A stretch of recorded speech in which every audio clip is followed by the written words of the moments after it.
All right, so this is just a conversation. I've started a podcast called Straight from the Source's Mouth. And what it is interviewing people that I know who have, done some things and who are successful in their own right. Yeah. Working in the schools, I'm in the math classes all the time.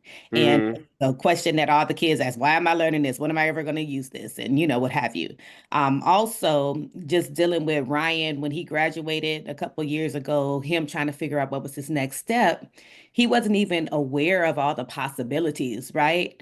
And Hmm. so I just feel like we need to expose the next generation to possibilities and let them, know that there's more than just being in front of the camera. Yeah. Everyone wants to be an athlete, an entertainer, what have you, but they don't know all the ancillary things that you can do around those professions, right? And Yeah. so I just started interviewing my friends, like, let's share your story. Like, it needs to be heard and maybe it'll inspire somebody. So I did some interviews with one of my friends. He's in the music industry, but he's also a truck driver. And so he talked Hmm. about how he made his connections around the country driving trucks and meeting people. Yeah. Yeah. So just like random things like that, but things that people don't even know are possible.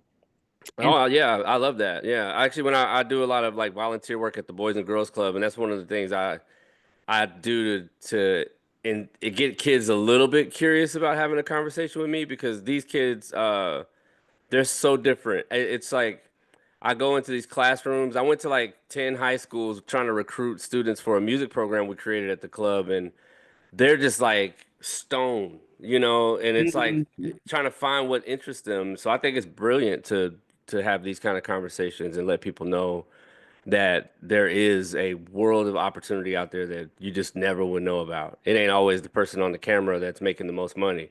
Right. Yeah. So I think that's great. Well, that's kind of what we're doing. And so, first of all, I just want to start off by saying thank you for joining me. And I would love for you to introduce yourself. So, who Okay. are you? Yeah, so my name is Devine Evans. I'm a music producer, film composer, songwriter. I have been blessed to work on 5 Grammy award-winning projects. I've worked on over 140 diamond, gold, platinum records that I've been blessed to be a part of over the course of my career. I came to LA from Atlanta. I started my career in Atlanta with groups like Outkast and TLC and um, all of the Atlanta legends, Lloyd. I worked with Little John, so a whole bunch of people out of Atlanta. And then I moved to LA. I was with Mary J. Blige for 11 years and worked on 7 albums with her. Did a whole bunch of tours with her. And then from there went to Rihanna, to Beyonce, to Nicki, to Cardi.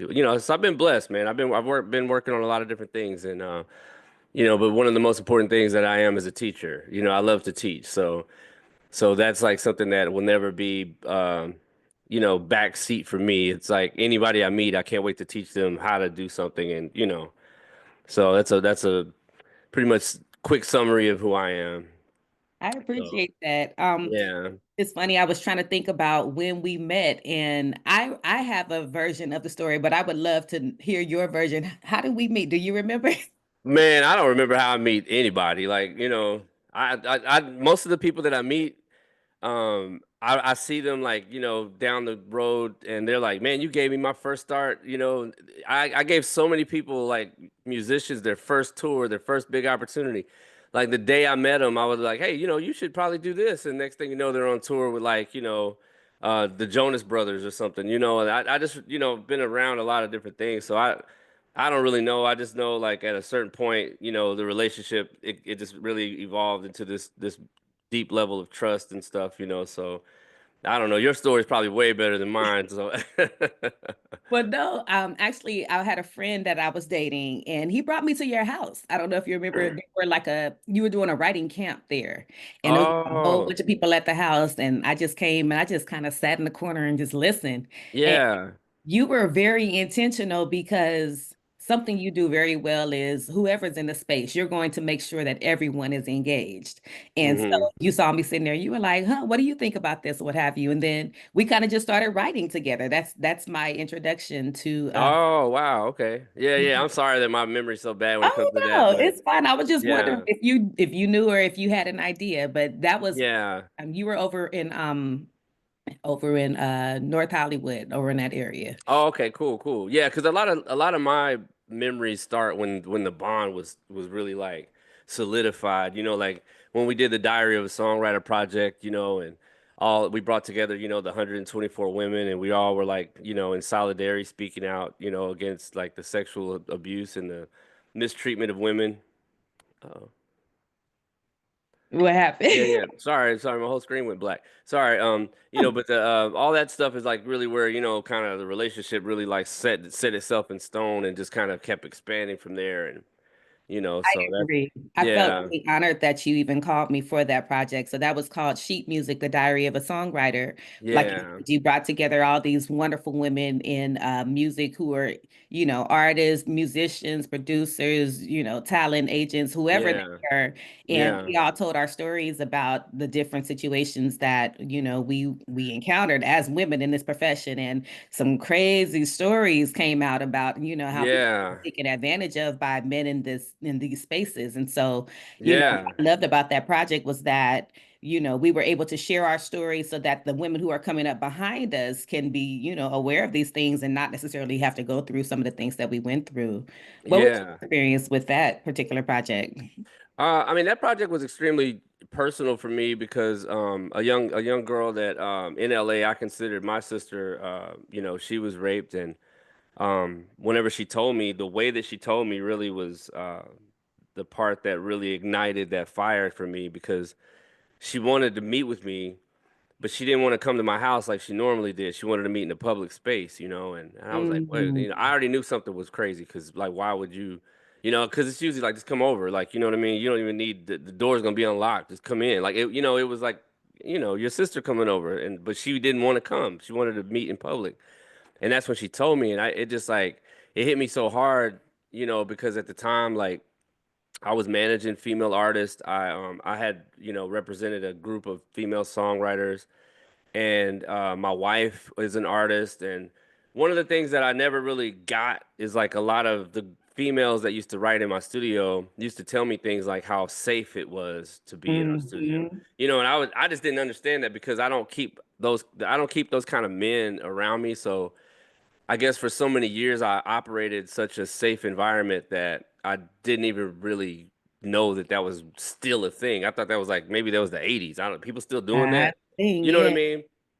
I didn't know. I was just running my studio the way that I thought it should be ran with the type of people that I had chemistry with. And whenever she told me what happened to her, it just really like exposed like a world that I just forgot was really a problem. And the more women I talked to, the more that it started to really like reveal itself like how major of a crisis this was. And I remember I went to sleep one night and I dream very like vivid dreams. A lot of ideas, a lot of songs, a lot of projects and stuff are all born from, me just going to sleep and having Hmm. an idea. And in this case, I had a vision of a world map, but all of the continents were black. There was no color. It was all black. And then this light had came on in Los Angeles, and it was like I remember thinking to myself like that was Sophia's story, and I wondered how many lights it would take to light up the world, you know. Wow. So I had thought about it, and that's where I came up with the idea of reaching out to women all over the world. So I had at the time I had like 8 or 9 interns that were working for me, and um, assistants and everybody else. And I just kind of, took my wife's advice, and because she was like, "You're always doing stuff for other people. Do something for you," And I was like, "I don't know how to do stuff for me," because I've always just done stuff for other people, like. Isn't that our problem sometimes? Yeah, so I don't really know how to do that. So, but then I came up with the book idea, like let's start talking to women all over. So I had all of my team reaching out to artists all over the world and just kind of telling them what we were doing and just, sharing with them like, hey, if you have any stories or experiences that you would like to share, this is the parameters. I don't want to do a book bashing men. That's Hmm. that's not going to solve the problem. I don't want to do that. I want to do a book that shares, stories and experiences. We don't reveal names in the book. That's not the goal. And I wanted to do a book that let women give other women advice on how to survive in the music industry, to recognize threats, to know how to handle yourself whenever you get into a crisis situation. What do you do whenever you're in the studio and you think it's all good? You're writing a song, and next thing you know, two new people enter the room that have other intentions. How do Hmm. you manage that situation from the perspective of women who have been through it? What could you do differently? What could you set up in advance? So that was like, the idea of the foundation of the book. And we reached out to over 1,500 women. And I remember setting a goal for 100. My goal was to have 100 women telling stories. And like I said, we reached out and got 1,500 people that wanted to be a part of it. But we vetted a lot of people and kind of, some things were a little like sketchy or whatever, based on the way that they were telling the story. Because you could tell there's some women who are scarred that do have, bad experiences, but they kind of, roll it up into like one dramatic moment. And though we tried to stay away from that. We wanted to find women that had Hmm. like real stories that were, like really, really detailed and led them to this awakening that gave them the vision they needed to avoid and advise. Hmm. So yeah, so that's how it happened. We ended up with 124 women. We got Janelle Monet to be a part of it. I aligned with my foundation in the music industry was with Left Eye, so my goal was to do a donation program, with the book to donate back to the Lisa Lopez Foundation because her brother and her mom still keep that foundation very active. Hmm. So I wanted to donate to that. So I was blessed to get their family's blessing to be a part of that. And then Queen Latifah was kind enough to give us a quote to put on the back of the book. But this was all self-funded, so I spent over 100,000. I don't even remember the exact amount, but it was painful the amount of money that I spent on it. But I didn't want to cut corners, and a lot of the women that I wanted on it, there were some women who had phenomenal visuals. Their photos were like, incredible. But then there was another group of women that didn't have. They had like selfies, and so I was paying for photo shoots all over the country, like all over New York, Atlanta, New Orleans. I had, women that were like in all these cities that just did not have their photos together. So I was like, I don't want to have anybody in the book have the disadvantage visually, Hmm. where you go from one page and it's like all these beautiful, glorious photos, and then you get to the next and it's like a Instagram selfie, like, bad lighting, like I just, I couldn't believe how many people didn't have, photos, because you just think these days like that's just, lesson one of being an artist, but anyways, we got all that together, but we spent a lot of money. And then I then the idea went from that to let's do one song, you know. It was only supposed to be one song? It was only Oh, supposed to be one wow. song, so we went to the studio, and that's whenever you came in, and Jessica Jolia and Lex, who goes by the Bay now, she came in, and we did Warrior, and it just felt so good to have that energy of all those women. Bonnie McIntosh coming in playing piano on it. I had a girl out of Paris named Alex Awande, and she played drums. And then JoJo Draven, she was a guitarist for the Blue Right, Man Group. Yeah, right. and she played guitar on it. And I was just like, man, this just feels healing. You know what I mean? It doesn't even matter like where this goes in this moment. It's what we need. You know what I mean? So that's how that one song inspired us to let's just do a whole album of it. You know what I mean? So So we just booked out Henson Studios and purposefully chose the room that We Are the World was That recorded was in. so iconic, man. Yeah. I have that picture. Yeah. Yeah, a special occasion, to be in the room where We Are the World was created, and now we're doing like this big movement project, and just a beautiful experience, man. And eventually, we finished the book. We did the big concert at the Avalon with all the girls. It was like 64 women wearing red dresses, and I mean, it was beautiful. On Valentine's Day, we released the book. And I would do anything to have gotten more support from the bigger fish in the music industry, and Hmm.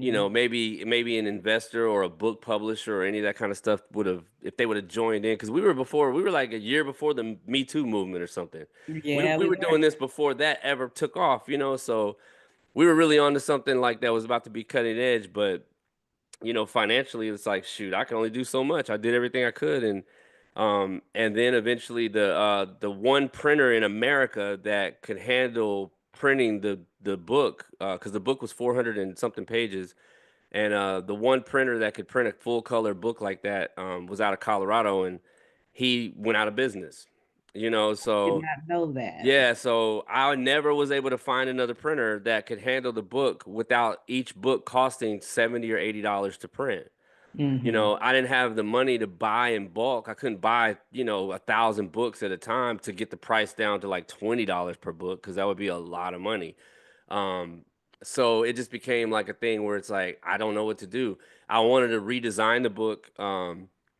Into a iPad version, that you can get from the Apple A bookstore. digital. Yeah. Yeah, but the redesign fee for that was, that was going to cost me another 15,000 or something like that, because it's a lot of pages. It's not like, it's not like a Harry Potter book where it's just words. This is like all visual. It's an art book. It's Um, definitely a coffee table conversational piece. My dad, yeah, mine, as a matter yeah. of fact, has it on his coffee table. I was like, really? Oh yeah, that's what's up. Yeah, but it's like, so that's the thing about it, man. It's just like, we kind of hit a wall where it's like, I personally on my own can't, I can't keep putting money into this, because I just don't have money like to just forever put into it, and we weren't getting the support that we thought we would get.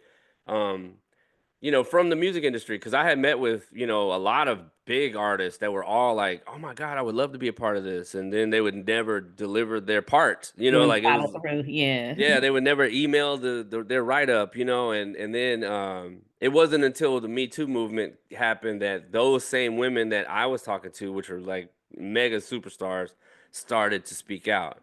You know what I Mm, mean? But whenever we did it, we're small fish. People don't really take you serious. Like, they don't support. One of those artists could have posted the book and it would have changed everything. You know, right. yeah. Like if Janelle Monae, even like she not only was in the book, she came to the release party.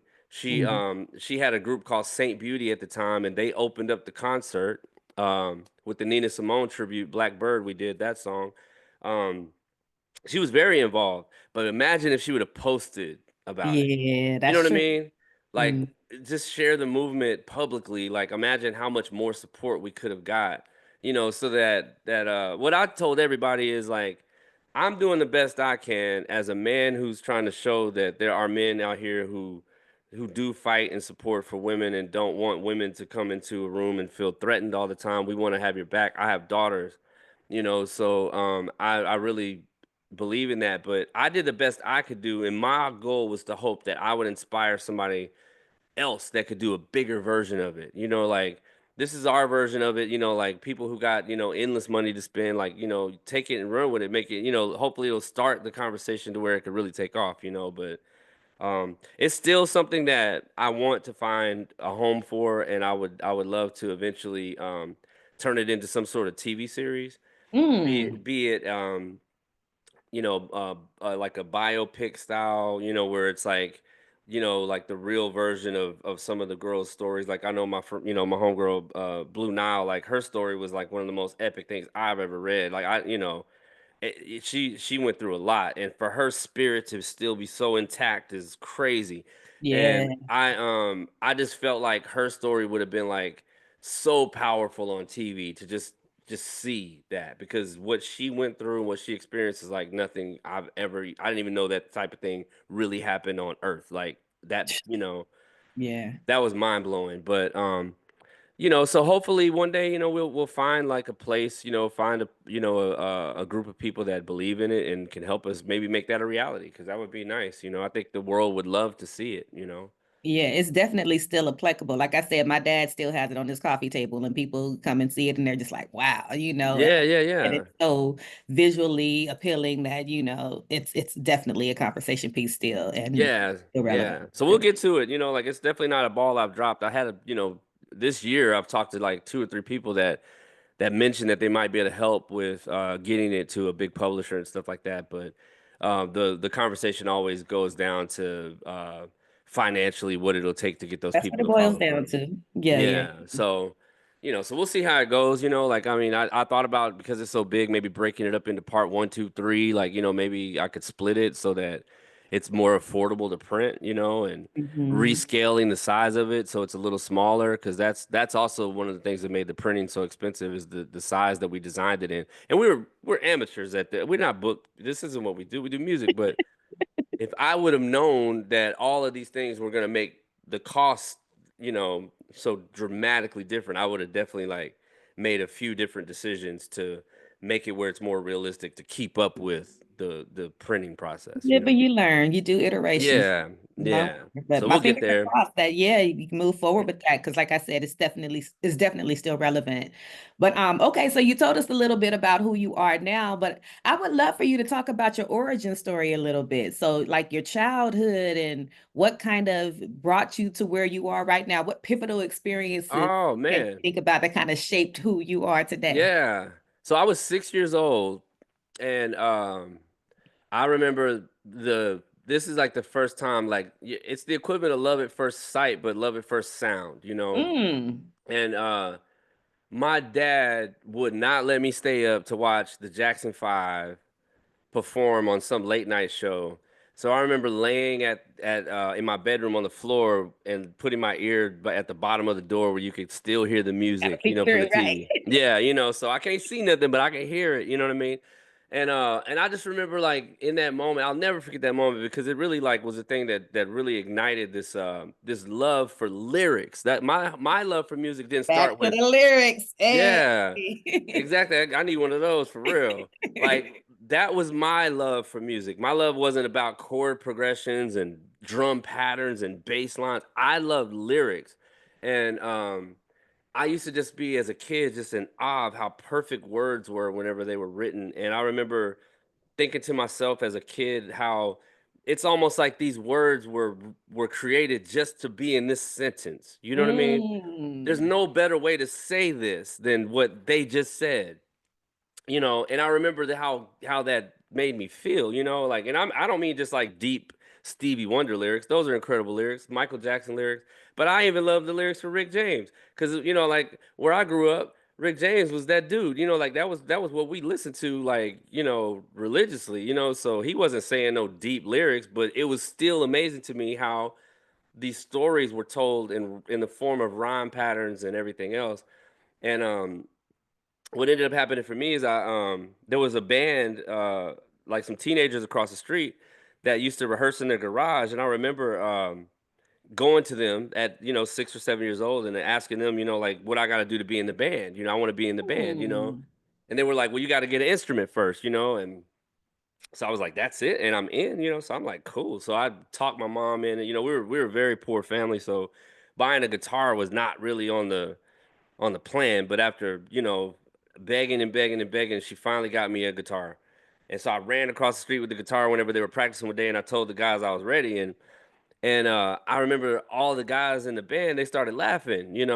Hmm. And being six, when looking at a group of people laughing at you, you You don't know. realize that it might be possible you're just kind of adorable. You know what I Yeah, mean? yeah. It's that I didn't take it like that at all. I took it like they were making fun of me. And so I ran home and I was all in my feelings. So I just like, I'll show them. You know what I mean? Mm. And so I spent my whole life showing them. You know what I mean? That's the way I Ain't like to look that at my something? career. So, like, that's really like what inspired me to really like learn my craft in the music and start to learn how to play an instrument and to write, the perfect lyrics all the time. So, so that's why I'm like, whenever we write together, that's why I'm always like, I don't know about that lyric. Let's, like we can outdo that because that's like the heart of me, like the words, Yeah. the words mean the most, words, melody, and then all the other stuff is like decoration. You know what I You've mean? definitely been like a sensei to me. It's so funny because, like I said, the first time I met you was at a writing session. I remember a couple of different writing sessions, like even when we were in the studio doing I think it was the song Written in Blood, and Oh the yeah, yeah, bridge yeah. that came up, and you were like, "Okay, Brooke, let's see what you get for this." And I started writing some. You was like, "Oh no, we ain't about to do no mail bashing. We got to go back to the back." And I was like, "Okay." Oh yeah, yeah, yeah, yeah.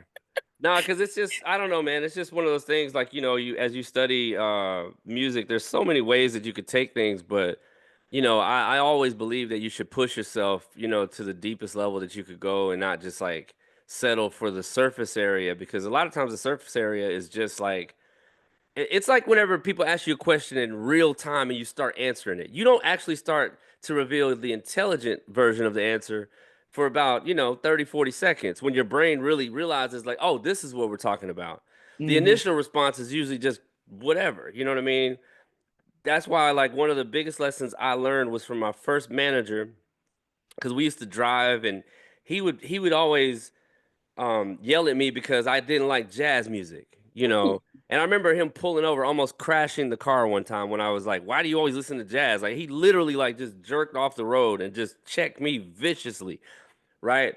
But he was basically like, everything you ever loved is lives in this music. Hmm. Everything comes from here. Like you can't say you want to be great and not study the history and the foundation of everything you say you love. So he was aggressive with me. But the biggest thing he taught me was I used to ask him questions and he would never respond immediately. Hmm. I just me and him in the car. Hmm. And I would ask him a question and he would just sit there. And then 45 seconds, a minute later, he would respond.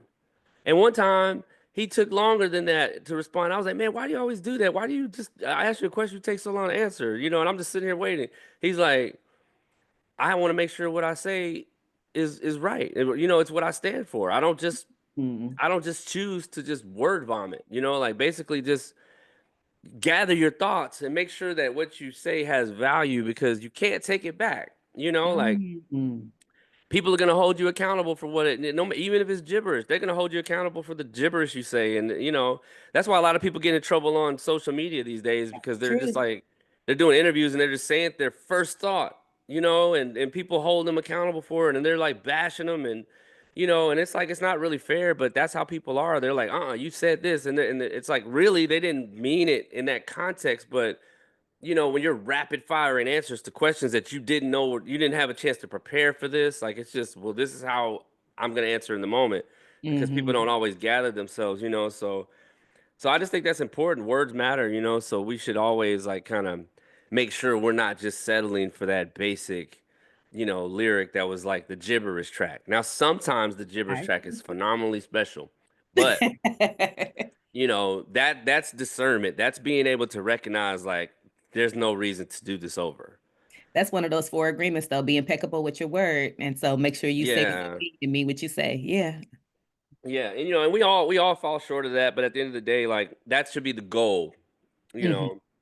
Because I've been in a whole lot of things where I'm just like, man, thank God nobody was filming that conversation. Because I probably said something to be like catastrophic to my whole existence, just because I didn't think it through, So, and I know like I was in a writing session on Zoom the other day and my reaction, I was so wrong for this. My reaction to a lyric suggesting that the one of the people on the session said to me, my response was, "Are you serious? Like, this is not the right thing to say." Because me saying that to her did not create inspiration in her. You know what I mean? If anything, it killed all hope in her whole existence. I mean, it's happened to all of us at some point, I believe, but hey, Yeah, but that's not how you know what I mean? So like right, so right. I should have like gathered myself and found a way to navigate her to the right, direction, and that cuz that's my job as a producer. It's not to derail you and make you feel hopeless where you don't have nothing else to offer. It's supposed Right. to inspire you to find that place that we're all trying to go, and not we don't have to feel rushed, you know, like there's no deadline. Nobody's waiting for the song we're writing right now. You know, Hmm. and that's the other thing that a lot of artists make mistakes on. They put out work that they rush just to meet deadlines, and sometimes it's like you got to have that moment where you're like, hey, honestly, nobody's waiting for this. So take your time, and whenever it's right and you present it to the world, you'll be proud of every part of it because you didn't rush that mix or that production. You waited and be like, hey, the guitar player that really needs to play on this isn't available till March.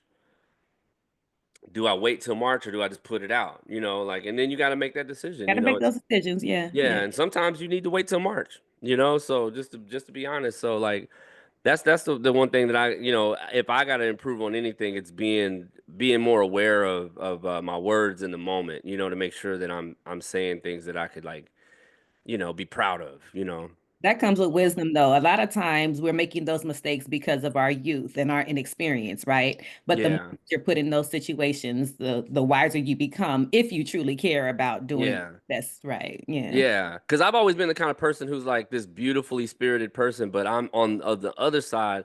I'm the type of person that will stand in the middle of a bridge, and you know how to say don't burn bridges. I'll set it on fire from both sides. Oh You know what I mean? no. Like, what do you mean don't burn the bridge? I'm burning this whole thing down. Like, you know, so that's like that other side of me. I'm just like, yeah, that side is not the good side. Like, That you probably is know, not wise, Divine. no, it's What do not. you do in the middle of the burning bridge? Man, you just go down with it if that's what it takes. You know, so I don't want to be, but I know that's not the best way to be. It doesn't produce results, you know, and that's why I thank God for my wife because she's always that voice in my head to be like, you know, to check me because I know like there were a few people that were in our life and it was like some political conversations going on and I was ready to like I was ready to sever like everyone. You know what I mean? Mm. And like I don't want nothing to do with you. If your mom come in town, I don't want nothing to do with her. I don't want nothing to do with none of you. And you know, and my wife had to like kind of reel me in. I still feel the way I feel, but at least she stopped me from saying what I was gonna say. Right. You don't have to say everything right Yeah, now. 'cause it was about to Right. be so reckless, and that's not gonna make that person change. It's not gonna make the world a better place. It's just gonna create controversy. So now every time I see this person, you know, then we just like grilling each other because you On know, like, site, right. yeah, yeah, and always, you know what I mean. So I don't want to be like that. Even though you know, like there's sometimes I don't always regret like you know just cutting ties with some of those people because I don't.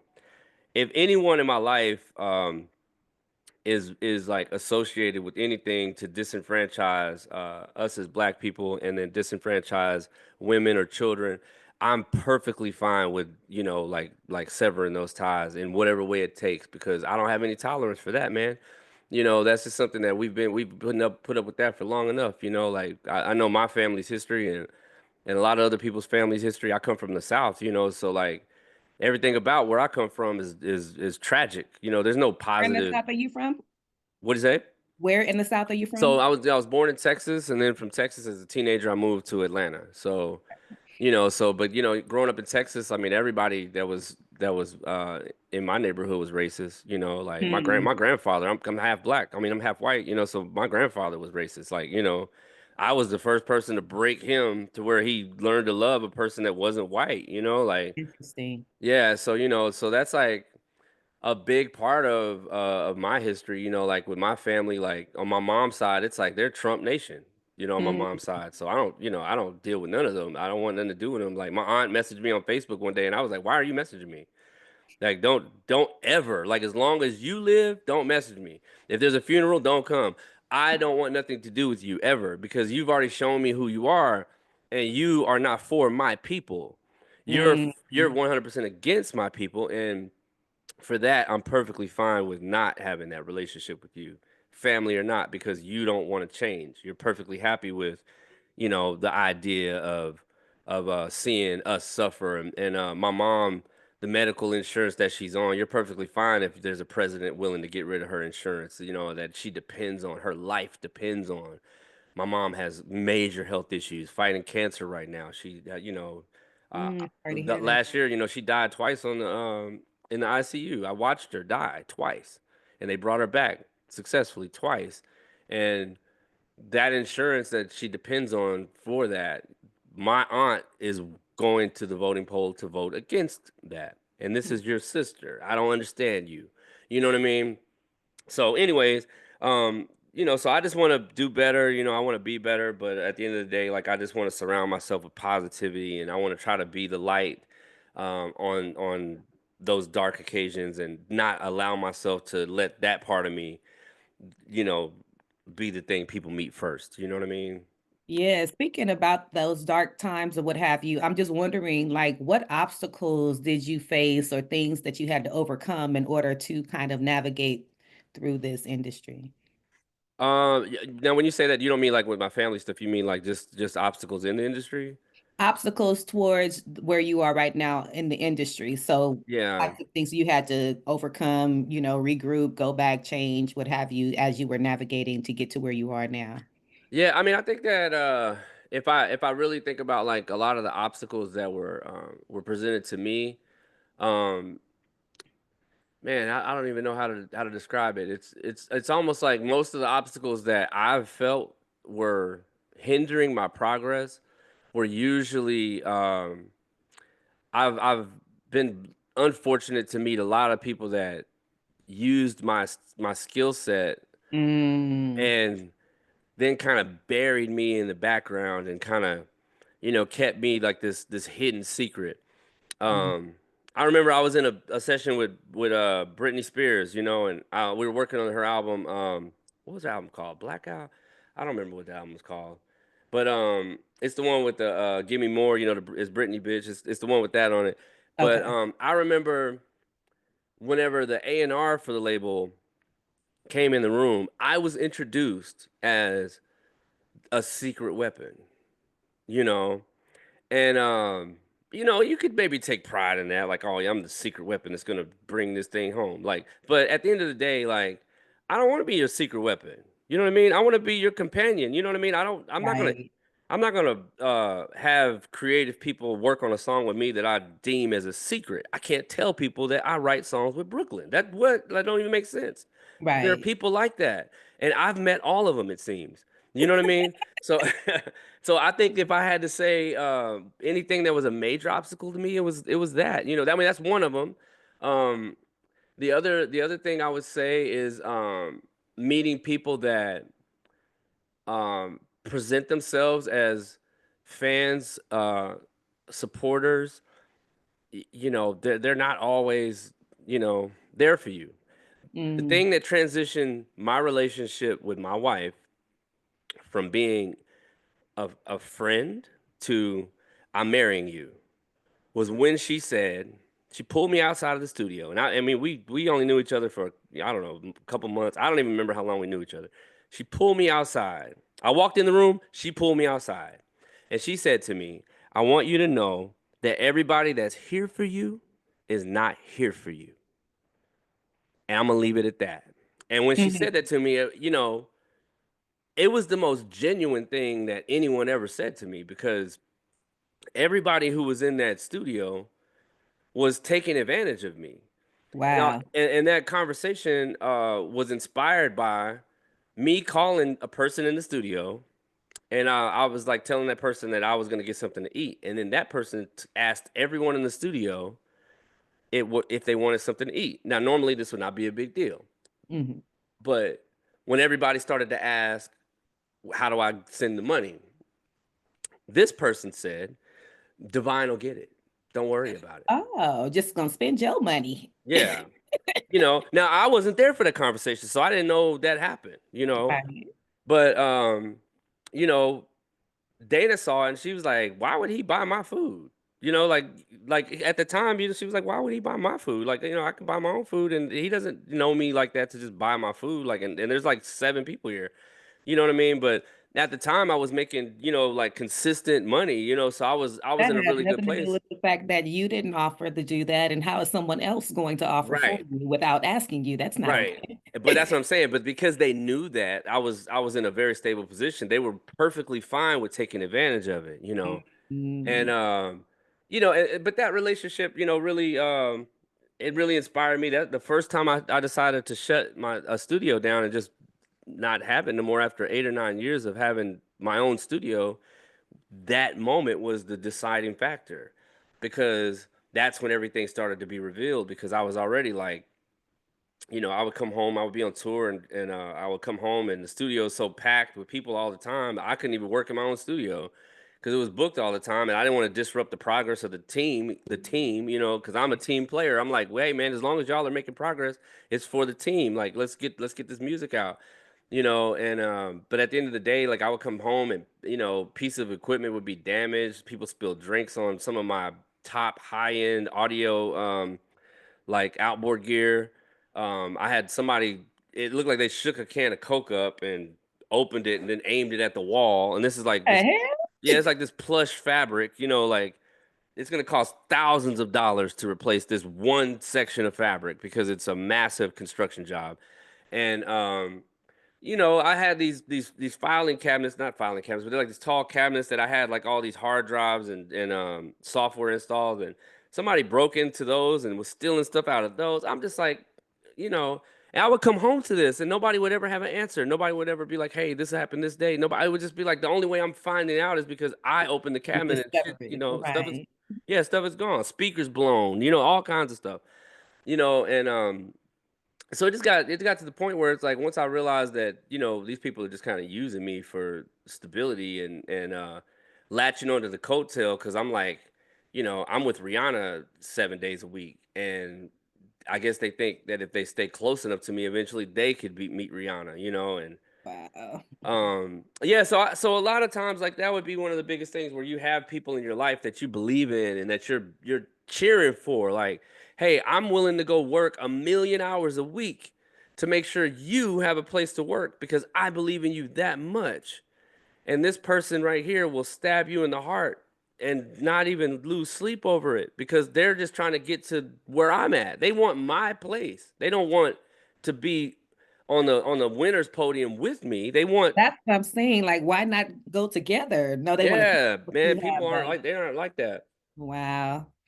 I mean, I ain't gonna say like it's not all people that are this way because I Of mean, course not. obviously the team scales down to what it needs to be, but I had a lot of people in my life like that, and that created a big obstacle because how easy is it to start from zero? Again, like music is not a one man sport, and it's a collaborative sport. I tell people that all the time. You need a team. Every award I have is you take one person out of the room, just one person. It's not the Take that same person out of project. the room for 10 minutes, not even the whole time, and it would not be the same song. Right. We need each other. In the studio, it should never be competitive. It should be collaborative always. And whenever it comes down to it, I could trace the footsteps of a lot of rooms that I was supposed to that I was in that even a lot of the rooms like you see like a Lady Gaga plaque and you can't see everything on my walls, but like I could tell you in those sessions I was never even the person that the artist or the label, they didn't always choose me. It would be God that would put me in these rooms. They Mm-hmm. wanted somebody else that wasn't available, but I showed up. You know what I Mm-hmm. mean? When I was working with Pharrell and we did that live version of Happy that won the Grammy, um, I was only there because the guy that he wanted was on tour with Jay-Z. I wasn't supposed to be in the room according to him. He wanted the other guy, but I'm Mm-hmm. available. But that version of the song won the Grammy. Not the main version in the movie didn't win the Grammy. The version we did won the Grammy. So if the guy that was on tour with Jay-Z was there and I wasn't, it wouldn't be the same result. Right. You know what I mean? So we need each other. There's no success without each other. Like there's very few princes in the world. And the goal should never really be that because even if you take Stevie Wonder, like you look at some of the most amazing music he's ever done, you know, um, even though he's the primary guy, like he had like a phenomenal group of musicians that were there that could keep up with him and compliment him and inspire him. Even if they hit a wrong note, that wrong note can inspire the next part. Like that's the way you got to look at it. So I think that you know, starting from zero was very difficult, because we're sitting up here doing music and you know, I was working on a jazz record, a couple of days ago, and I'm like, man, I would love. Yeah, I text you about it. Yeah, and I was like, man, I would love to have, if I had like some of my friends that sing that could do this type of music. I wish they were available right now because this would be so much easier if I had somebody that could. out melody me. You know what I Bouncing mean? ideas, yeah. Yeah, I have a phenomenal foundation, but this is as far as I could take this. And you have to be willing to recognize that I can't take this any further. I need collaboration to finish this, but it was Christmas time. So who am I asked to come over? Most people ain't even in town or they're busy, like, people shopping. So I wasn't gonna bug anybody. I was like, I'll just have to put this on ice, till after the holidays. But I couldn't do that song, at justice if I would have just stayed in here by myself. I needed my team. I needed my collaborative partners to join in and contribute to it, But that's one thing I would always just try to advise people on, just finding that team. But the obstacle conversation is real heavy, man. Like even looking at my history with people that weren't even creative, like executive people who Mm, wanted to be the like, business side. yeah, but not even business like at record labels, but on my own team, because eventually if you have a big enough team, you need business people that can help. You know, it don't do no good to write 500 songs and we're all songwriters because nobody's ever gonna hear these songs. We need a team of people that do that, that shop songs, try to play songs, submit songs for sync licensing and everything else, and I had like a few people on my business side that, I mean, they did me so dirty. Like, that right there was one of the most devastating moments of my career. Like just going through that whole thing where, I get caught up in a legal issue for the first time in my life. At age 45, I'm being arrested like for something that one of my staff members did, and I can never tell the story. Like I can never like tell the story and properly like defend myself because the whole thing was so like messy and like I don't know, man. I mean, that's a whole nother podcast that I would happily do with you, but but I think that that right there was something that I put my trust into a person, and a lot of times the biggest mistakes that I make is I meet people and I try to assume there's a lot of me in them. So they're Mhm. they're gonna they're gonna take pride in what they do the way I would. They're gonna see the details the way I would, because we love this on the same level, and that ain't true. Like, That's something I had to learn. It's just like the way that you see the world is not how other people see the world. And yeah, as cool as they are and, as much fun as you may have together, it's not always, what's not said is understood. Sometimes you got to say yeah, it and make sure it's yeah, understood. yeah, and but that was one of my biggest issues, and I'd love to share this with you. Like, so I went through that whole legal thing, and got locked up and everything. And the biggest lesson I learned in that moment, where you watch your whole world literally be ripped away from you, all your fake friends vanish, they reveal themselves, right? And that's a blessing. That's not even a bad thing. You see them disappear, and it's like, well, thank God I was able to see y'all for who you are now because, you know, I've been working with you for 15 years, and it took me 15 years to realize that you're actually not a good person. You're really like fake and just been using me like a lot of other people. But the biggest lesson I learned about myself, um, I had evolved into a person who woke up every day and put on a costume. And that Mm, costume that I would wear is Devine Evans, the guy who works with famous artists. So, in order to maintain the eliteness of my costume, every phone call that would come to me, I would say yes to. I'm mm. saying yes to calls. I ain't got no business saying yes to this. I was working on Usher's European tour on my anniversary, not anniversary, my honeymoon. So while my wife is asleep, we just got married. We're in Hawaii. While she's asleep, I'm on a damn Zoom call with Usher and Nissan Stewart, his music director. I'm not supposed to be on this call. Must be enjoying your wife at that moment, right? Right. You know what I mean? We're in Hawaii. We got a ocean view from the room. Like we're not supposed to be. I'm not supposed to be distracted with this. But when the calls would come, you would always just be like, "Yeah, I don't really have the bandwidth to really even do this." But I'm Divine Evans who works with famous people. I Mm. gotta say yes, right? Because that's what the costume requires, you know. And eventually. if you wear a mask long enough, it becomes your face, you know? Huh. Wow. And so for me, I look at what I was becoming as a person who says yes all the time. I'm so overwhelmed that I'm not even connected to all of the things that are going on in my life.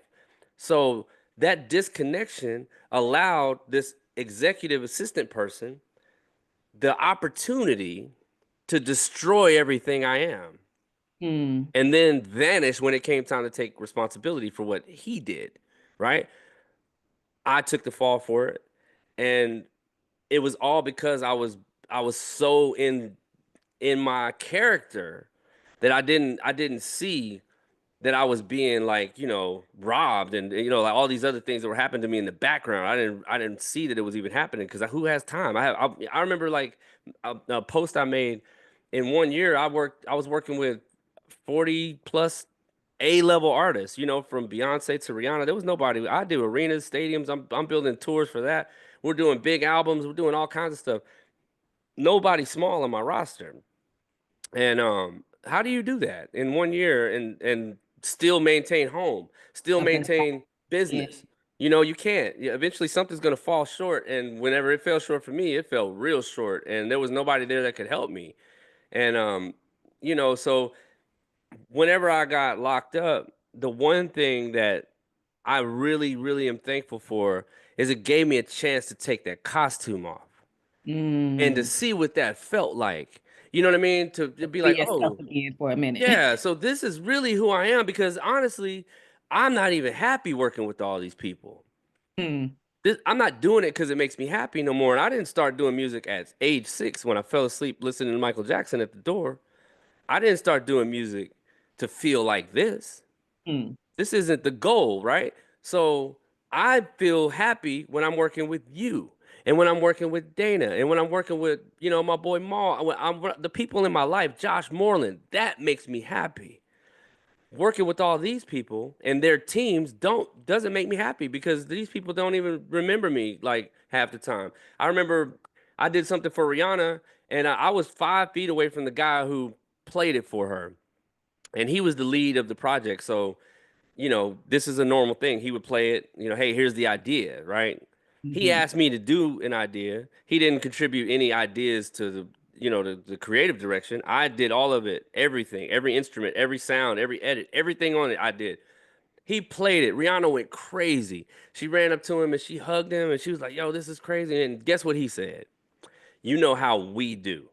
And Oh I'm like, wow. He didn't give you no credit. I'm And you five did feet all of away. You know, it. yeah, I'm 5 feet away, and he says, "You know how we do? You know what I mean? We didn't do this, but I was so used to that, like, and I'm just like, man, whatever. I don't do it for that. I do it because I love doing what I'm doing. But why would I want to keep working with these kind of people? These Hmm. people aren't going to uplift me. They're going to only uplift them Hmm. because he said we you know how we do. He's never had a day where he didn't have a job. He's always working. Me, I'm not getting jobs like that because Hmm. I can't get a job unless he calls me. Right. But when he calls me, he's gonna call me and then keep me in a secret compartment and take all the credit for the emails I send him. Hey, oh yeah, I said, hey, what do you think of this? And he'll be like, oh man, I love it, bro. And then the next thing you know, it's global. It's everywhere, and the artist that is using it doesn't even know I exist. You know what I Wow. mean? And it's like, so why would I want to keep working with those people when those people don't love me? Like Yeah. you love me. The people that work with me on a consistent basis, they love me. Why would I give more of myself to these people that don't really care? Like, if it was your funeral, they're not even gonna post about you. You know what I Mm. mean? If they do, it's just for clout chasing because maybe everybody else is posting, so they might just do it to blend in, but they don't care. They don't have no intention of coming to your funeral. They're not gonna call and check on your wife. They're not gonna call and check on your kid. They don't care about you. When I went through my thing, these people didn't call my wife. They didn't call her and say, "Hey, can I help you with anything?" These are people making probably $500,000 a year minimum. I mean, they might be making way more than that. They're not even going to call and say, "Hey, do you need any money for groceries?" You Mm. know, Me and your husband worked together for almost 20 years. He's an important person to me. He's made me look like a superhero for 20 years. How can I help you? They don't do that. Mm, So I think that I've never been happier in my life than whenever I was able to realize that I was wearing that costume and I was able to like take it off. And whenever I got the call to produce the uh, the Hip Hop 50 Grammy performance with Questlove, right. I was able to say yes to that because that that moment in history was iconic to me. It was like the most special thing I've ever done in my whole career. Working one on one with Questlove in the studio for 2 weeks, creating a 13-minute show with 32 artists that I've loved and admired my whole life, right? That was special, you know. But again, you ask, what obstacles I face. Like he published a book about some of the challenges that we have, and some of those challenges, I was the person that left his seats at the Grammys to run upstairs in the Staples Center, or crypto, whatever they call it now, and Okay. fix the problem. Whenever Lil Wayne dropped out of the show and Future dropped out of the show, and they dropped out like 45 minutes before showtime, and Oh, this is a major, major crisis moment. And I ran up the stairs, fixed the edit, ran down to the director, Jesse Collins, and hi hat Fatima. I was sitting up there with all the people going over what I did to take that this part of is the the show change. out. Right. Because this affected the dancers, the Right. lighting team, the video team, the pyro. Everyone's affected by this 30-second edit. This is going to be disastrous. But I'm telling everybody what we did in real time. We fixed it. And then whenever his book came out, he doesn't mention me once. You know what I mean? So it's just like, man, this cycle is gonna keep continuing. But that's okay, because I did that job because of the history. You know, it's okay if he doesn't want to speak about me in public. It's okay, because that's not my happy place anyways. I told you who makes me happy. My happy place is with my family, my musical family. What I'm hearing So you say is like you have to get to a place where you're happy with yourself and that you're doing things that you want to do because it's what you want to do, regardless of those external things. And then also yeah, finding a way to be your authentic self at all times so that yeah, when you do something, you're doing it as me. This is what I love. This is what I want to do, and not as who you think you need to be for that situation or for those people. yeah. Yeah, because like you wake up every day and like you just Batman puts on a suit. You know what I Mhm. mean? And he's out Batman, and you know what I mean? But Bruce Wayne is the one who does the most epic stuff for the community. It ain't Batman. Batman's out there blowing up cities and tearing up buildings. Bruce Wayne is just donating to charities. You know what I mean? So like, but don't nobody talk about Bruce. But I wanna like get people to see the Bruce Wayne side. Where this is like who I am, and this is like what I'm happy doing. Now, if I have to put this costume on and go do a job, I'm going to be really good at that job, because I've always been really good at that job because I train myself and I continue to train myself. Like I've spent the past, 3 years, 4 years. I've gotten two more degrees. I'm 6 months away from another master's degree in film composition at Berkeley. Because I'm always looking to improve myself. And one of the biggest things I can say to people about that is, if you ever really want to understand like what it means to be successful, I define success as the moment that you're no longer able to grow. Because Mm. when you get in success, you start to be in demand. When you get in demand, all you could do is meet deadlines. And when you're meeting deadlines, the world is passing you by. The technology is just keeps evolving, constantly changing. Like the software programs are different now. There's new plugins, there's new software instruments, there's new engineering techniques, new mastering techniques. All these things are moving while you're busy meeting deadlines. So you don't have time to learn a new program. You don't have time to learn how to use a new instrument, because you got a deadline, and deadlines don't allow for growth. So I spent 17 years meeting deadlines. So how, as a musician, can I grow? Why is my piano playing skills worse now than it was 20 years ago? Doesn't make any sense. I should be better, but I'm not better. I didn't get better because I was too busy meeting deadlines, and deadlines don't allow for all that training, and you know what I mean? It just don't. So Just said that a couple of times, so I just need to highlight that deadlines don't allow for growth. Yeah, Just that just flipped the switch in my mind because the word dead is in there. Anything that's dead is not growing, it's not alive, it's yeah, not, yeah. not evolving. And so that's a Yeah, no, that's a good point. That word is in there, because it is so true, and eventually, like how you think about a lot of the R&B producers and pop producers from like the 2000s, right? And you Mhm. ask yourself, why is it that those guys that are so good musically, they're so much better than we were? Why can't they continue to have a career in music? Why would nobody go hire a producer from that era to produce a song for them? And it's only because they stopped growing. They They they became they obsolete. they Yeah. got into a pocket and they got stuck there.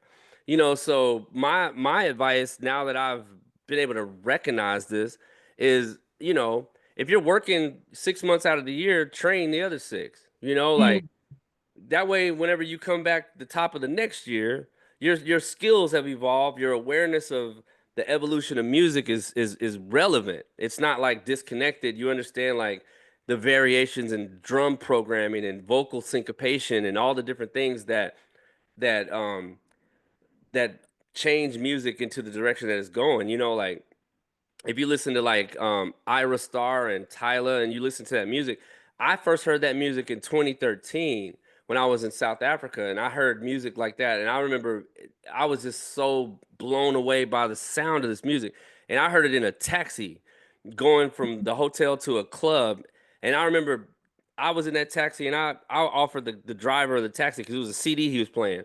I offered him. I got all the way up to $1,000 because I had $1,000 in my pocket. I was like, bro, I will give you $1,000 for the CD because I never heard no music that made me feel like this. This music is so special, and I want to. I don't ever want to listen to nothing else because you get kind of burnt out with R&B being like so like people don't move the genre forward. It's just like the same over and over and over again. And then I hear this, and I'm like, this is so refreshing. And the only difference is the pockets, the yep. placement of the chords, the rhythms of the drums, the vocal styling. So how can you see Tyler and Ira Star come out and think you can contribute if you ain't trained for that? Hmm. Because you're not trained to hear in those pockets, in those spaces. You haven't never thought that way. So the Hmm. only way that you could contribute is to take time away from creating for people, for jobs, and just do some training. You know what I mean? And Love um, that.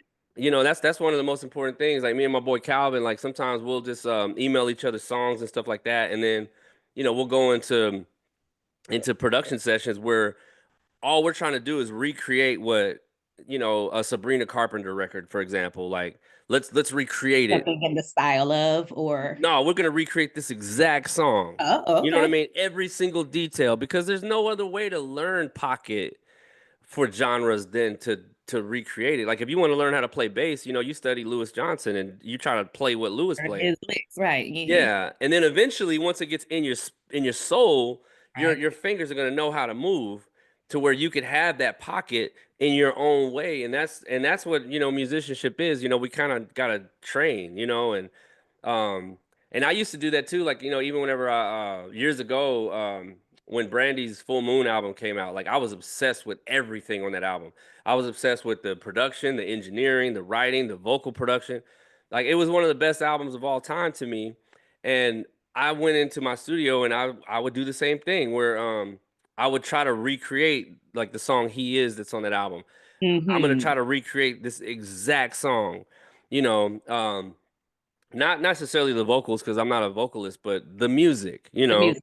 Yeah, Yes. because that's the only way that you're gonna be able to learn what people who are current and state of the art are, and that's given me the ability to survive, through generations of music where I could stay in the background. You don't gotta know me, you don't gotta see me, but you're gonna hear me. And the only Hmm. reason that you're gonna experience that is because I'm gonna study everything that is relevant and I'm gonna do what I can to know how to participate in the genre and not disrespect it. You know what I mean? So Be a real student of it and really understand it, like you said. Yeah. yeah, it's important. Queen Latifah had hired me.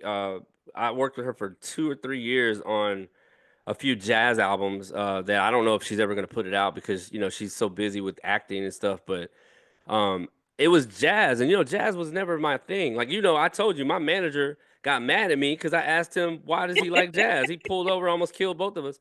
And now she wants me to help contribute to this jazz project. So I would come to her studio. She would tell me to come over, and I would get there. She's not there, and she says, "Yeah, I'll be there later, but I left some homework for you." And it would be a Mm, stack of CDs, like, you listen know, to this. Get some. yeah, I left Okay. some homework for you. You Okay. know, she might not come for 7, 8 hours, but I got my assignment is to listen to this music, and because she's also hip hop, she would want me to find like elements that we could sample and recreate Hmm. to kind of match Queen Latifah. Like, you know what I mean? Like, not just she is jazz, but she's It's hip still hop hip hop. at the Yeah. core. So we would find different samples and chop them up and do different things. I remember this one Jazz Crusader song. Like, I would do anything for that song to come out because the sample was so dope. But either anyways, like, so even that moment enabled me to work with her, and I produced like 90 songs whenever we were working on that stuff. That were like some of the best music I've ever done in my life was done in those moments, and that's like an experience that I forever will be thankful for her. Because even if the songs never come out, she basically took me to college. Hmm. She's like, you're gonna learn today. We're gonna grow past where you are. Queen Latifah got me my first job in scoring film. I did a horror movie for a friend of hers. I didn't get paid no money because the friend had a composer that did music that she hated, and she was crying on the phone, and I had came into the room, and I was like, oh man, like, I don't want to, whatever this is, it seems like it's serious. I'll step out. And she's like, nah, this calls for you. And I'm like, what? I didn't know what she was talking about. And then she introduced me to the lady's name was Danya. She said, Danya, I have the guy who could probably save your film. And I was like, what? Because I've been trying to get Queen to let me do some music for movies for years, and she had told me to find a video on YouTube that's a scene from a movie, mute all the audio, and show her what I would do Yeah. musically. So I did it, but I did that like 8, 9 months ago, and she ain't say nothing. She didn't say Mm. she liked it. She didn't say she hated it. She didn't say nothing. And then I get this random moment where she says, I think I have the guy that could save your movie. And then I went to the lady's house, and it was a horror movie. I scored the movie, and that was my first film ever. That film got me the job doing the music for the New Edition biopic. You know Wow. what I mean? So, So so although I you was just didn't get like, paid for that one, it did set you up to do something else after. yeah, it set me up to do that, and we won an NAACP award for the best film score for that. And this is like my first real big job. I did it with Adam Blackstone and a few other guys because it was 90 minutes of the most intense music ever. It isn't just a movie; it's a movie about a musical group. So Right. there's the score, there's the original songs, there's the underlining sync songs and stuff. There's all kinds of music in this film. So it took a lot of us, and like, I think all together there were 4 or 5. I don't remember, but being a part of that was a major blessing, man. And again, I wouldn't have been able to do that if I didn't take time to train, doing volunteer work on student films, like, I would just go to these Facebook forums and say, hey, if there's any, like, anybody that has a student film on here or anything, I would love to just work with you. I don't need money, just send the Like film, you said, just keeping your skills sharp, keeping your Yeah, shop. because how else are you gonna know how to do that? Like, and that's like one of the biggest lessons, man. And I know I have so many stories like this, but like there was a job I got hired for with Brandy, where we were going to do a reimagination of her music at the Kennedy Center in DC. Like, what would Brandy's music sound like if an orchestra played it instead of Mm. you know the songs that we know today. And I was hired as the principal composer. Um, I brought on my boy District, and he and I worked together and created like a variation of the songs that were just like orchestration. And then the Kennedy Center assigned a gentleman to me named Tim Davies, and Tim Davies is the person who was going to be the arranger for the songs. So I didn't really know what that meant, Brooklyn. I swear, I was like, I thought we were doing the arrangements. This is like, admitting to being naive. You don't know what you Um, don't know. Yeah. yeah. So I sit up here and I'm like, okay, I don't know what that means, so I'll just ride the wave, because this is a new space for me. So let's just see how it goes. I went to his house. I played him our ideas, and he loved it. He was like, "This is gonna be phenomenal. Come back in 3 days, and I'll have something for you." And I came back in 3 days, and I was blown away. I never heard nothing like that. To hear your music go from these sketches we were doing to this him saying to me, "This is what it's gonna sound like when 100 people play your composition," Mm. and then he pushed play, and it's just like a mock-up, so it's not even the real orchestra, and it just sounds incredible. It's so beautiful, and I'm just like, "Whoa!" Like, and then as he started listening to it, he would get to certain parts of the show, and he would ask me to make sure in my session I changed the meter like from 4/4 to 2/4 for one bar, then back to 4/4, and all these things like that. And I was just like, I can't admit to you that I don't know why I'm doing this. You know what I mean? My pride will not let me admit to you that I have no clue why you're asking me to do what you just asked me to do, but I'm gonna do it. But I don't know why I'm A doing it. human feel to it, probably just the No, it had nothing to do with the feel. That's what's mm, amazing. But I sat with this secret for 6 months. It took me 6 months, and in my sleep, because I told you I sleep, I dream very, very vivid. Like I problem solve, crisis manage, all that in my sleep. okay. That's why I don't never get no sleep because my brain is always like active when I'm asleep or supposed to be asleep. And I realized that the only reason he asked me to change the meter from 4/4 to 2/4 back to 4/4 was only because on sheet music you can't have measure 131.5. So when you Mm, change it to 2/4, which would like they simulate a would have half to. bar in 4/4, then now it'll go from measure 131 to 132. Because on paper, that's how the orchestra's going to read it. So that is so like elementary level music theory. And when I realized like I can't be a film composer and I didn't even know that, that's what made me go back to school. Got you. You know what I mean? And guess who wrote me my letter to get me in Berkeley? Did he? Tim Davies wrote my letter that got me into the Berkeley music program for film composition. That So is so that's a full circle moment for me because I greatly admire the knowledge this man has. This man is a genius, and his work has been heard on like Frozen 2 and the Lego Movie 2 and a bunch of movies. I can't even remember all of them, but he's a master orchestrator, conductor, composer. He's brilliant, man. And I was so blessed to meet this man and for him to have respect for me enough to where he wrote such a powerful letter to get me into the music program. And I remember, how emotional I felt when I got the acceptance letter. It was just like, here I am, a guy that has all these awards and all this other stuff, but nothing is more honorable to get accepted into this elite music school because I was busy being successful. I didn't have time to go to school. You know what I mm, mean? I came directly out of high school into success. By 20 years old, I was already placing records. I didn't have a chance to go to music school. I went to college for something totally left field from music. And so now that I've been back in training in the art of orchestration and stuff like that, I'm just like I'm happy again. With music, it ain't about getting the calls for the big jobs. That'll come. That'll come with when the work that I'm doing now gets presented, the calls will come. The jobs will come. Whatever it is, whether it's a film or whether I'm scoring like a big EA video game, whatever. It'll come when it's supposed to come, but I've found a happy place in music, and I haven't felt that in a long time. I mean, when I that say is that, a I different place mean, to be. yeah, I don't mean like whenever we're working on a song, that's a moment. But this is like I feel fulfilled as a creative person. I feel like I'm tapping into things that I always knew were problems but didn't know the answers to, you Mm. know? Now the Um, answer is coming. yeah, because I could trace my footsteps back to the first time I was recording the song where I remember the first time I heard a recording where the vocal stacks were flat, right? Now Mm, you would think as a vocalist, you would always you sing in choirs and all that. I ain't singing no choir, Brooklyn. I didn't grow up in a family of siblings where we all singing Christmas songs together. That wasn't my experience. journey, Right. so I remember the first time that I heard it whenever I first got into the recording world, and I didn't know why it was bothering me so much. I don't know what this is, but something's wrong. but Hmm. I don't know how to title it, but there's something about this vocal that isn't right.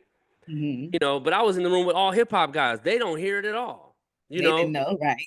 yeah, they didn't have the slightest idea. They thought that it was fine, you know, and they wouldn't let me change it because I wasn't in control of that studio at the time. They were like, "No, it's good, it's fine." And then I could listen back to that. I have that same. I have that song. I have it. Whenever you come over again, I'll play it for you, and you'll Okay. hear this flat note. You know that. I mean, it was like deadly to me in the moment, but I didn't have the music training to know how to say that's a flat note, you know, and it needs to be redone. Like I was so, you know, That's interesting you green. say that because I had that same problem dealing with musicians or whatever because I'm a vocalist and I wasn't playing. I would hear things wrong in the music, but they didn't respect my opinion because I Oh didn't play. yeah, You know what I'm saying? yeah, I know it's wrong. And so that was one of yeah, the things that I had to do is go back and learn more about the music and the chords and how to express notes, yeah. what it should be instead, you know. Yeah, no, it makes all the difference in the world, man. You know, and because that's where I'm at now. Like now, it's like everything I'm doing is like such advanced, high level music and stuff. And you know, whenever you're dealing with all these like really, really intricate arrangements that have like all these, you know, advanced chords. You know, and it's really easy to figure out if you're playing a piano. You Mm-hmm. know, you could say like, okay, just that note, the 11 that you have in your right hand, take that note out or whatever note is bothering you, right? But when Mm-hmm. you're writing for an orchestra, there's not one person playing a chord. So you have, you know, the violins, the violas, the bassoons, the flutes, everybody's playing and making this 11 chord, right? To be able to And sometimes it's identify just the frequency from that instrument that's throwing it off. It's not it's necessarily the whole that chord. one note that this player's playing right here needs to Right. move up or down or whatever, you know. So now it's like it's such a refreshing feeling to quickly be able to identify those problems and everything that it takes to make something sound cohesive, you know. And also the greatest gift is sometimes to know when to leave that wrong note, you Mm. know. It adds a little color or something to it that you might want. Yeah, and then like you know, like you think about Quincy Jones said it best. You know, like um, you don't want to get caught up in the analysis of paralysis. You Hmm. know, or paralysis of now. He said it one way or the other, but where It's you're analysis paralysis, yeah. yeah, like where you're paralyzed by overanalyzing the Hmm. thing you're working on, and you know sometimes you just got to recognize it for like this is great the way it is, like you know.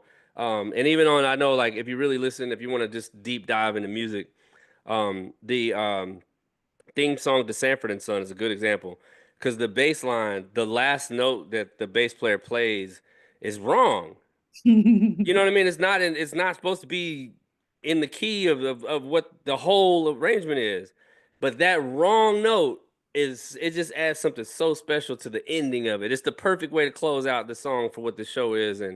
I have to And go back and listen to that now. oh yeah, you'll hear it. You'll be like, "Oh, yeah, interesting choice." Yeah.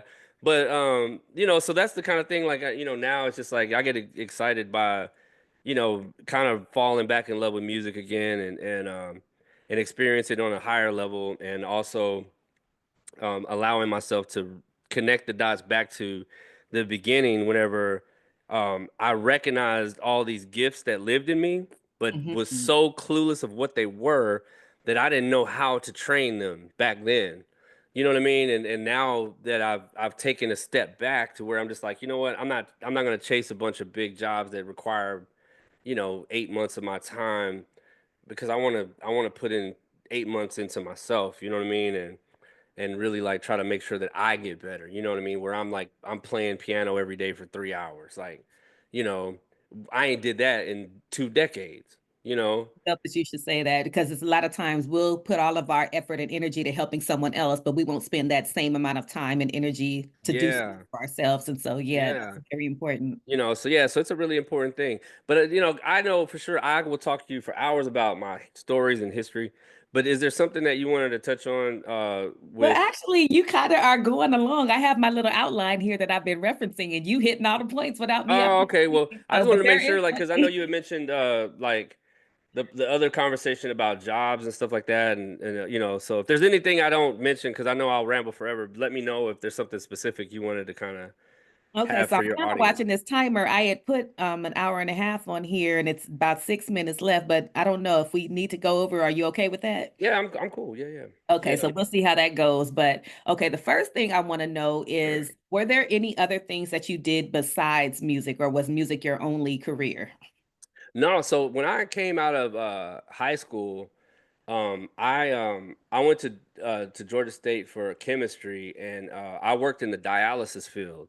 Mm, Because like I was a at the time I was a realist, you know, I was like, well, what if music don't work for a career? And I wanted to be like successful. I wanted to be like stable. I wanted to be able to make my mom proud, and I wanted to um one of my main goals in life, which I never got to do, but it's also because my mom kind of lost interest. But I always wanted to buy my mom a flower shop. You know, that was mm. like a goal of mine because my mom's a florist. Okay. And so I felt like, okay, in order for me to be able to do something like that, I got to be able to have some financial stability. And music, I already do music, and then also there's ego there. Like I'm already good at music, stupid. I should have went to school for music then, but I stupid, right? But I um I went for chemistry, and I started working in dialysis with the goal of becoming a pediatric nephrologist. Mm. So I worked in that field for 7 years, I believe, all while still doing my music. Because even after you start having your first placements and everything, like life ain't popping out the gate. It's just like Right. there's a song out, you got paid a few $1,000s for the song, and life's still going on. So I still worked in the medical field, and I was taking care of patients, and I did like all the entry level, all the positions you could do without a degree. I did all those jobs, but the last one I did in there was I was working with patients, and I had, a girl group that I was managing. So every night, whenever I would get off work, we would go to the studio, and, we would record songs. But I was the kind of person that I would write the songs in my head. So when we go to the studio, I would have the song because we don't have the studio that long. This isn't You Pro ready to go? Tools. This is a Right. real studio that costs real money. So I was in my zone at work, and I'm talking about complete blackout. I could block the whole world out when I'm in this zone. And this nurse had ran by and kind of brushed against me, but kind of aggressively. And she had ran over to one of my patients. His name was James. I'll never forget him. He was a very bad patient because he loved watermelon, and he loved all the foods that a dialysis patient isn't supposed to eat. Hmm. So every day that he would come, which was 3 days a week, he would gain, almost 40 kilos of water weight. So whenever you connect a dialysis patient to the machine, to filter their blood through the artificial kidney, your goal is to remove that excess water weight. And pulling 40 kilos off of a person, or even close to that, because you couldn't pull it all off. It would be deadly to try to pull that much water off of a person in 5 hours. His treatment was 5 hours every Monday, Wednesday, Friday. But anyways, he coded because it was too much for him. But I was so spaced out that I didn't even hear it. Oh, wow. You know what I mean? So the day that that happened, that nurse ran by me and brushed against me, and then I saw what was happening. I ran over and I helped. We saved the situation. I quit right then. I was like, I can't have this on my spirit, man. Like I love my patients. I have patients, these especially in Georgia, these old black women, man. I love seeing them. They used to say some of the most outlandish stuff. Like I can't even repeat some of it because I don't know who your audience is. But they used to say some crazy stuff like to each other. And these are like 80-year-old women that were just saying reckless things. Um, but they used to make me pies. You know what I mean? Like some of the Mhm. best pies. Like so, I love my patients. I knew all of them by name. Like there was this one lady who had Alzheimer's, and I don't know what her relationship was with her children, but this lady had to be the best mother that ever lived. Because in the middle of her treatment, she would freak out thinking she's late to pick her kid up. Oh my goodness. And it's like your kid is 58.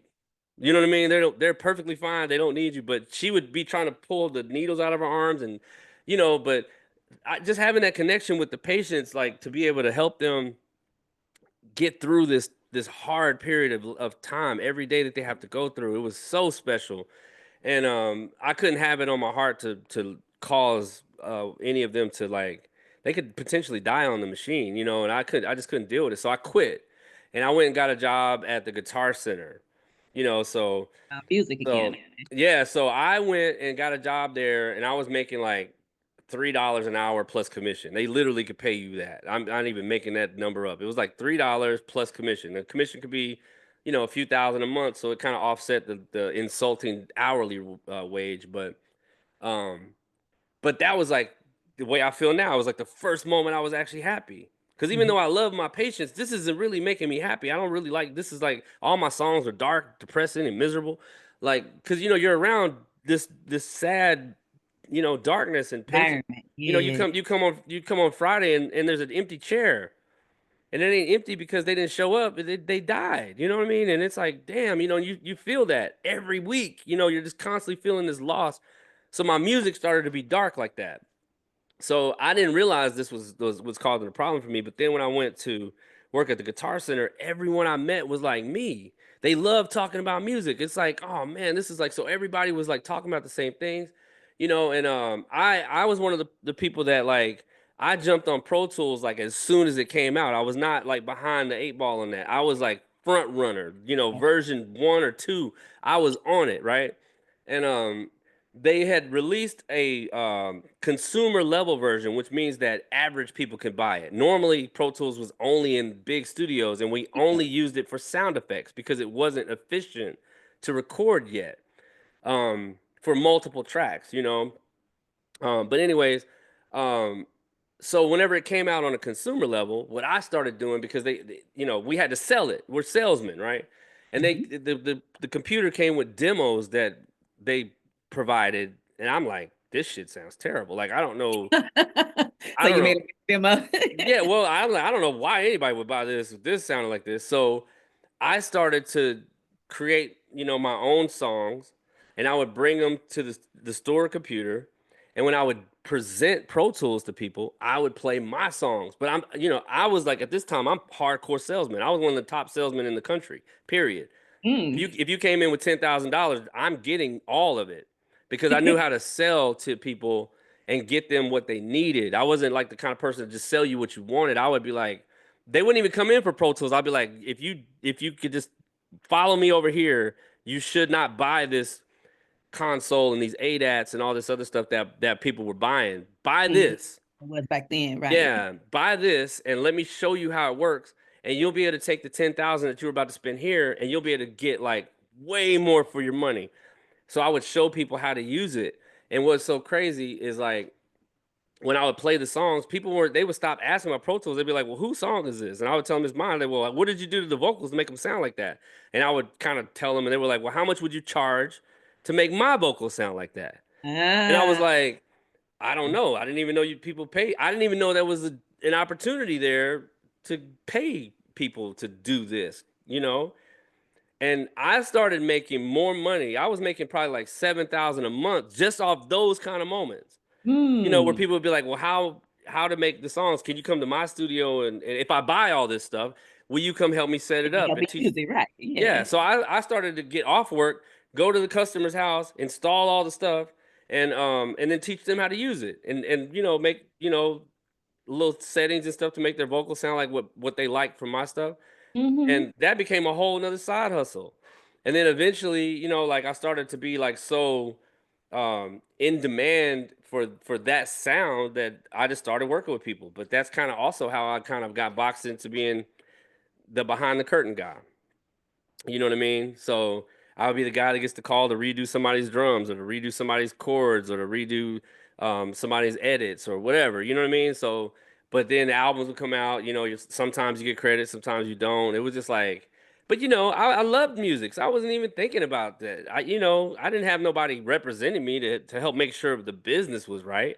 I just Hmm. wanted to be a part of creating music, and that's where I regret like not being more hands-on with the business back then because, a lot of balls got dropped and now it's like it would take an effort out of this world to make up, some of the loss that I experienced during that time. But That's I interesting.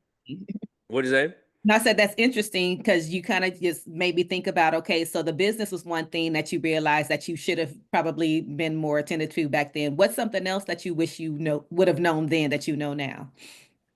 Um, I wish I would have known the value of preserving certain relationships when they come your way. Like Janelle Monae would be a perfect example. You know, like I've always had like a brother sister kind of bond with her. I was the person that worked on her first three songs that she ever put out. On whenever she was signed to Big Boy of Outkast, and we did this album called The Purple Ribbon All Star.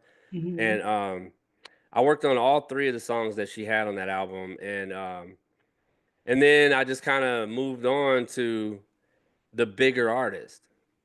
And in a lot of ways, I kind of wish I didn't. You know, Hmm. like I feel like my career would have been healthier if I would have just stayed with her. You know what I mean? And just like whatever she's gonna do, I'm gonna do. Like win or lose. Not because I'm not leeching on like people did me. I loved working with her, Hmm. and I know she's a good person. Hmm. And I wish I would have stayed connected. I wish that I would have been able to recognize that value in her, and not get caught up into the bigger names.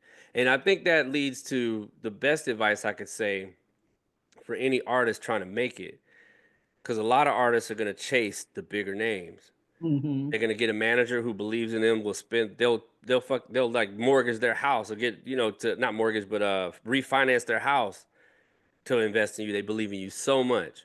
And then as Hmm. soon as they either run out of money, run low on money, or you get far enough where you start to meet bigger people, Hmm. a lot of artists will abandon that person who believed in them the most. And they'll lock on to this bigger name just because it's a bigger name. Oh, this person represents Taylor Swift. I'm just saying a name right now, but Right. but they represent Taylor Swift. Maybe they could turn me into Taylor Swift is the mindset because they have all the connections. And what you don't realize is that person actually doesn't love you. They don't Hmm. really, and it's not love isn't required, but they don't respect you or admire your skill enough to where they'll ride or die for you. This person for sure is not refinancing their house for you. Right. They don't have the And same interests that the other person do. yeah, so when you have a person or persons in your life that believe in you like that, it don't matter what bigger people come along. Because if they do come along, you're not gonna push them away. But it's like, hey, bigger person, you would be a welcome asset because of your resources. But anything that you want to bring to the table has to go through this Not through my team. smaller Right. person. Yeah, Right. because this smaller person will die for me. Hmm. You will find another me. You know Hmm. what I mean? Yeah. So I believe that loyalty in your team is so important. And I wasn't disloyal to Janelle because Janelle had all kinds of things going on. So it isn't a disloyal thing for me. But I just know that if I would have stayed with them, because the people who started her career, like all those guys are still there. There's not new Mhm. guys. I mean, there might be more, but the same people that were in those rooms back then, I'm the only person who's not there every day because Mhm. I'm the only person that moved to the Rihannas and the Mary J's and the Beyonces and the whoever else. Like I moved to that, which was fulfilling to a certain point. But at the end of the day, like I would have rather stay with her because I would have been able to experience music and love all in the same day. You know what I mean? There would be no days where you're just the guy that's getting paid, to do the job It because wouldn't a be lot of just. the yeah, a lot of those artists don't really, they don't really have no connection to you. The first time I got fired from working with Mary J. Blige was a day that my mom was in a horse accident where this horse that she was grooming was tied to a fence. Some kids shot a gun. The horse bucked up. The horse fell on my mother. It broke her leg. It punctured her something internally and caused a bunch of problems. My dad didn't know if she was going to make it. And I asked her managers, Mary's managers, if I could fly home to make sure my mom's okay because my dad said he doesn't think that she might make it. Blah. I'm in tears when I'm asking. Right. I only needed a couple of days to just go check in. And they said, yeah, go ahead, please take care of that. Well, there was this new production manager at the time. And as soon as I left, he called his boy to take my place. You know what Wow. I mean? And it's like I've been with her for at this time I was with her like 8 years. You know, and it's like, dang, you know, that's kind of crazy that, you know, just That no time, loyalty. nothing. Yeah, not even a bat the eye, like, you know, and I flew home, checked on my mom. It was really bad, but it wasn't as bad as my dad originally thought. So she was gonna be okay. She just needed some time. So I flew back. Like I left Friday, I came back by Monday, Hmm. and I walked into a room, and there's already another guy at my rig.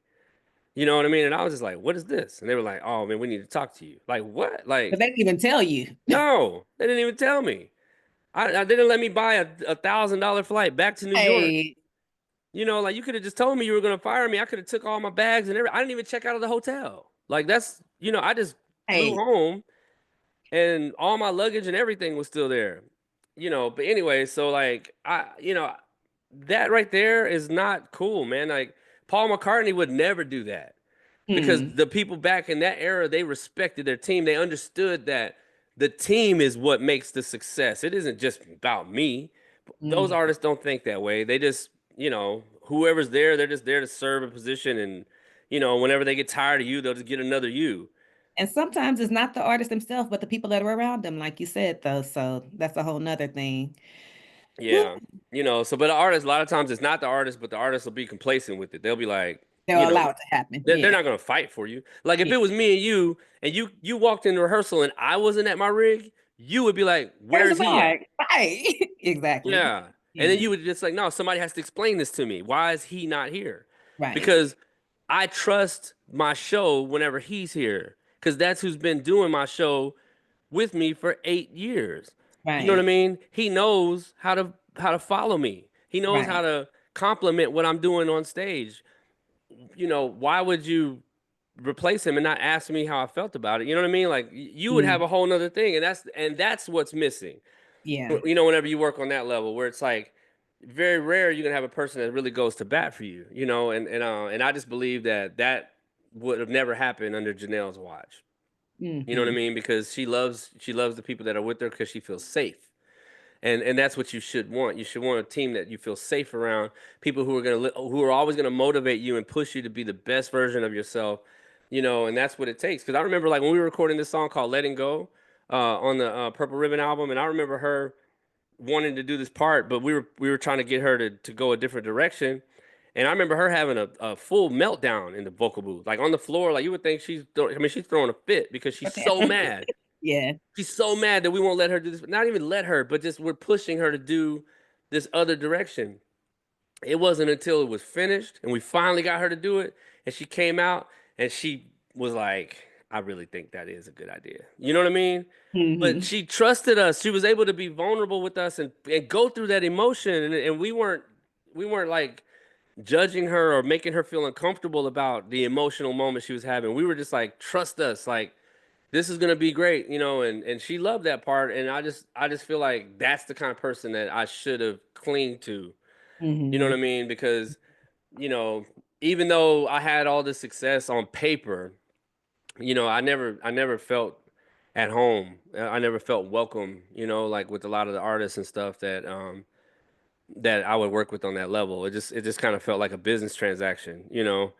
And I think that that's where a lot of artists kind of fall apart. Whenever everything becomes ones and zeros, it doesn't have any soul anymore. Every part of your music career should have soul in it.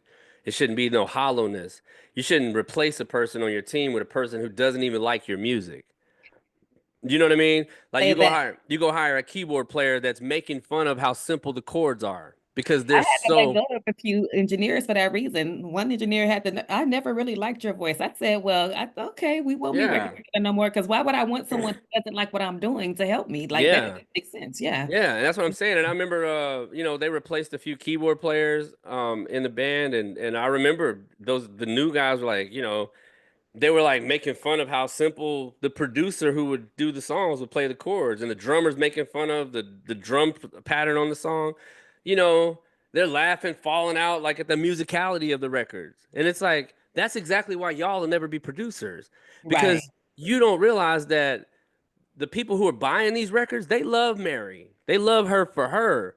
I love Mary. Like it was so for me, like Mary was like a superhero to me because I was in high school whenever I first heard her, and I was working. I was a dishwasher, That was Brooklyn. the first CD I ever bought. What's the 411? The first CD. Yeah, I was a dishwasher at a steakhouse, and my boy had Mary J. Blige's cassette, and he played it, and I remember hearing it, and I was like, "What is this?"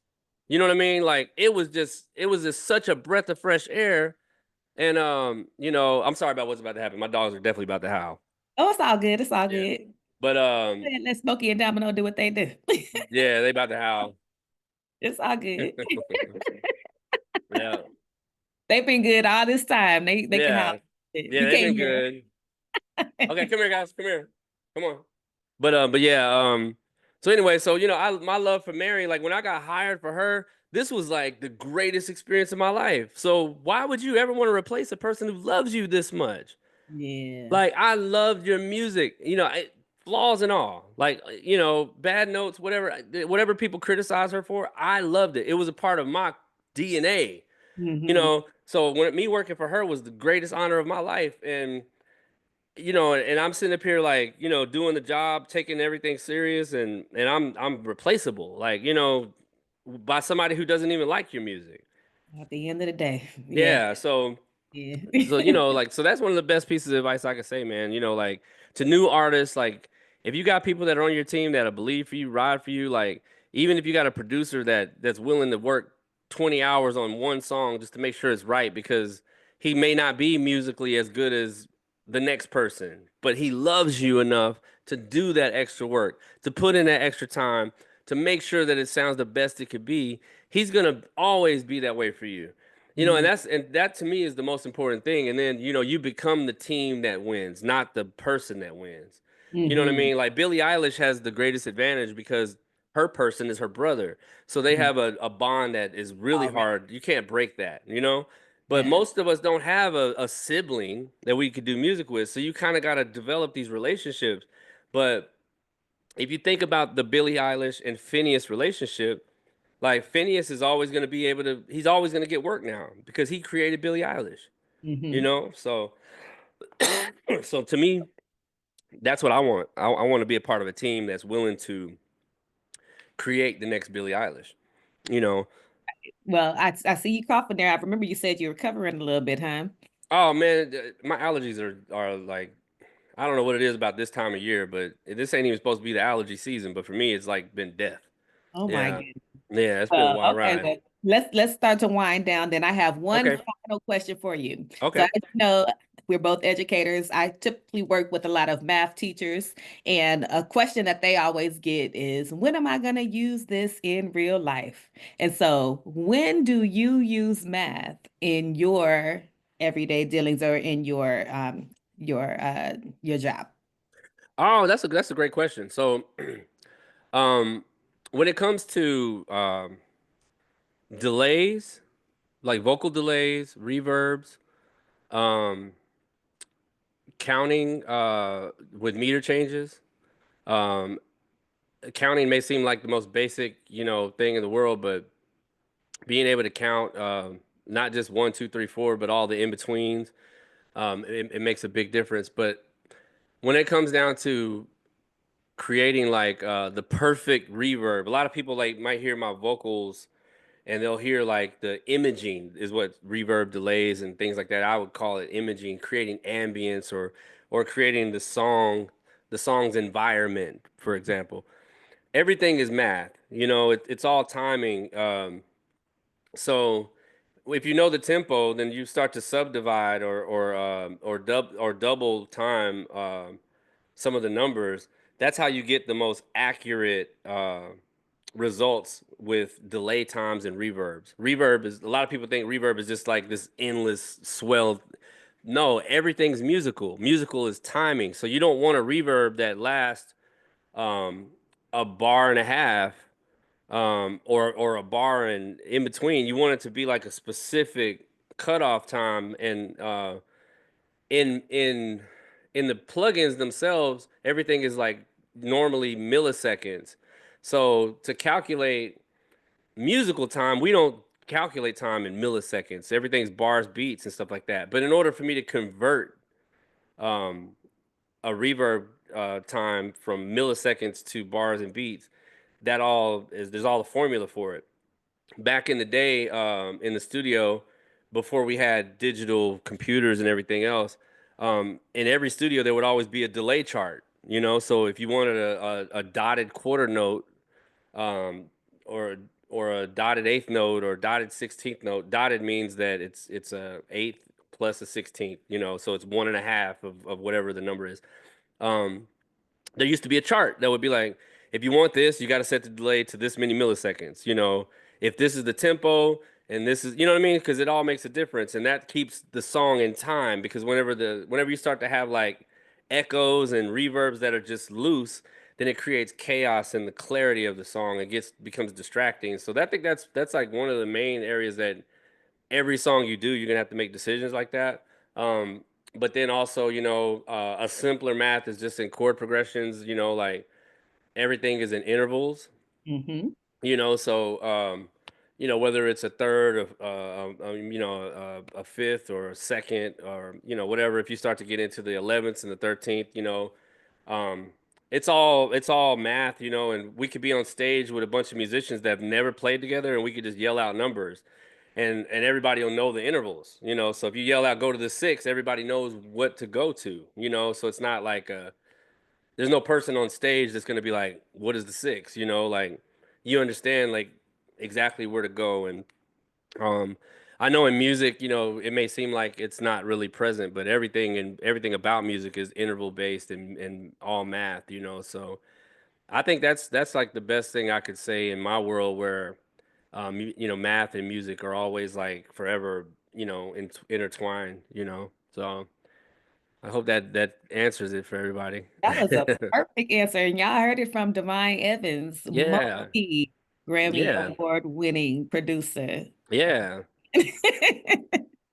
Well, Divine, thank you so much for your time. Yes. I'm excited to share your story with the world. I think it's a story that needs to be heard because often people feel like when people are successful, they just, were lucky. But nah, you worked for it. And Yeah. I'm just blessed to be able to call you brother. I appreciate it. Absolutely. It's the blessings both of ours, for real. Yes, sir. Yes, sir. Yep. All right, I'm gonna stop the recording. Okay.